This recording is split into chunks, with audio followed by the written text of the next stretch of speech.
K-Boom 108, where we're right and they are wrong. I'm David. That's Mike on the Mike and David Show, and we are looking at some pretty interesting times, my friend. We're looking at times where weapons are everywhere. Weapons are available to anybody, anywhere. We have some fairly open laws here about guns. I almost said liberal. Please, easy. You don't want to get us kicked off the air. That's right. Kick me. I mean, stop me for doing that. But we still though are not totally free. We still have this stigma as gun owners, as gun wielders.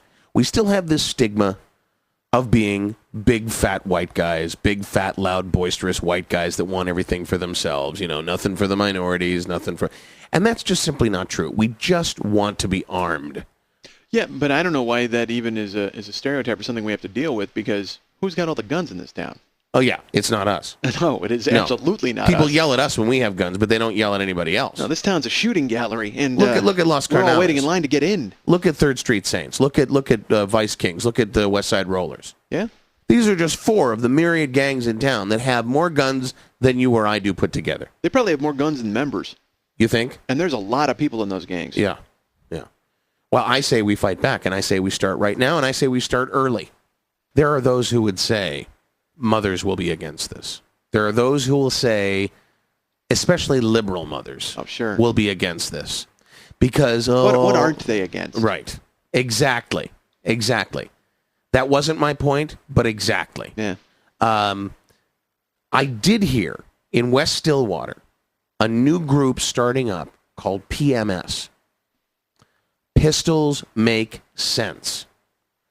And when I heard about this, I thought, well, okay, how is this any different than, Moms for Guns and all the other, organizations that we have?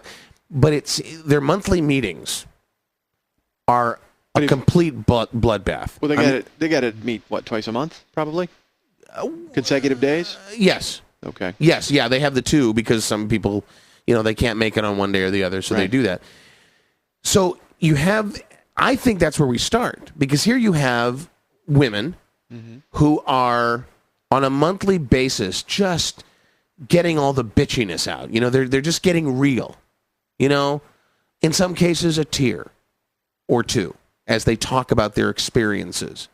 So pistols make sense. So this is a retreat? Are they learning to shoot? It's it's like any other, hey, let's get together and I'll sell you cosmetics and I'll sell you food storage items and whatnot. It's one of those kind of things.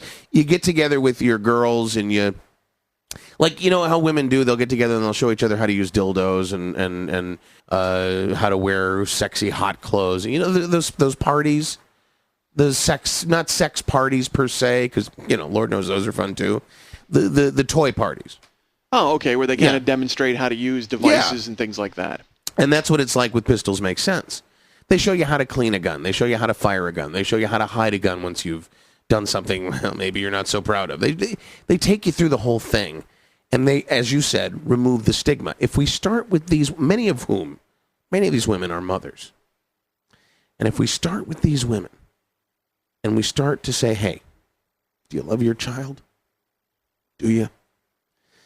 Then show your child that love. Give them the gift of a firearm. Early. Start when they're young. You market to these women, all right, and you get them on board, and then they get other people on board. Right. Then we could actually kind of get a small fleet or an army of these women to organize and maybe sell the products that we're talking about. Like they would go, they'd make appointments, maybe go door to door. Right. And then they would have Can you imagine parties where they would be knock selling on the these door. products. Yeah. Open the door. There's a woman standing there with a gun pointed at you. Not to shoot you. No. To help you. Unless you didn't buy. Yeah. But to help you. To help you. Absolutely. Exactly. To teach you what you should be taught. That's a powerful motivator. Yeah. What you should have been taught as a youth, which is where we're trying to start. And we could you could have incentives for these women. I mean, almost like monthly sales contests. You could have what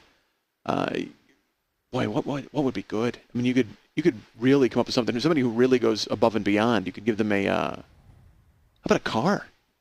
I mean, you could give them a car, and it would just, then everybody in town would know that they were Oh, like they do with the cosmetics companies. Yeah. They do the pink cars. Instead of that, Absolutely. camo. Oh, my God. That's Camouflage. Perfect. That is perfect. Camouflage, high-end camouflage car. Trick it out. Trick that car out. Yeah. And put it and armor it up and Kevlar it. And you know who would do this? I know the guys would do it down at Rim Jobs. You think so? They would do it. Of course. What? Are you kidding? Man, we could get everybody on board with this. This You know would what? be We got to great. put this up on the website. We got to get people Really? start getting people signed up and get some ideas. And you know, if you're out there and you can think of a prototype, Sure. anything from Let us like know. you said, the baby bottle to Right. you know, any other product you could think of, the mobile that I mentioned, maybe a grenade rattle. You could go. Let with me go something the like other that. direction on you here. Let me go the other direction. Why not start to really get real with what's going on in Stillwater right now? A lot of drive-bys, right? A lot of innocent people getting killed in these drive-bys. Sure.